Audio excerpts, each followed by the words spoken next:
Құрметті Айбек мырза, мәселе мынада ғой. Сіз аймақтарға барған кезде сізді ең әдемі жерлермен жүргізеді. Госслужащийлар бір апта бойы сол асфальтты жалап, бәрін әдемлеп дайындап қойып отырады. Өзі белі қақиып зорға отырған кемпірлерді 2-3 сағат кимешекпен далаға тұрғызып қояды, чтобы сіз машинадан түсіп ғимаратқа кіргенге дейін фоновый дәстүрлі ән тыңдап жүріп өтсін деп. Сосын осы жерге келесізде, ойбай елде бәрі жақсы, бәрі бақытты, бәрі күшті деп есеп бересіздер. Айналайындар, фараон құсамай, делегациясыз, охранасыз сізді бәрі бір жау алмайды. Аймақтарға барып 3-4 күн халықпен тілдесіп, көрсеңізші, көзіңіздің макияжын сүртіп шамалы.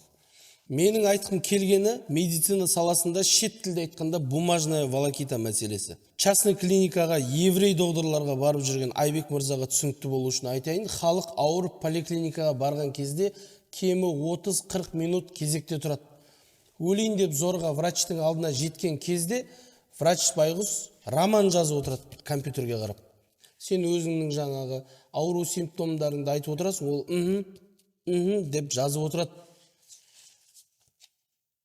Мысалы өткенде қайтер екен деп, содан жаңа Человек-паук келіп, ұрыларды суретке түсірмей ма деп жатсам, айта беріңіз деп тыңдап отыр.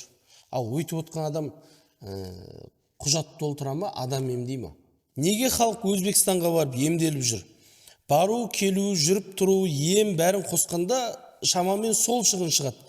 Просто ол жақта есіктен кіресің, доғдырдың бүкіл зейіні науқаста көзін жыпылықтатпай тыңдап отырып, бүкіл мән жағдайды түсініп, сосын ғана шараға көшеді. Жалпы айтқанда осы мәселенің шешімін табу керек. Бұл еліміздегі ақ халатты абзал жандардың менің жеке инстаграмыма жолдаған үндеуі. Құрметті әріптестер, сіздерде Фейсбукқа алғыс хат, медаль, құттықтау, тағайындау ғана сала бермей, қарапайым халық отыратын Инстаграм, ТикТоктан халықтың үндеуіне құлақ асып отыруға кеңес беремін. Рахмет.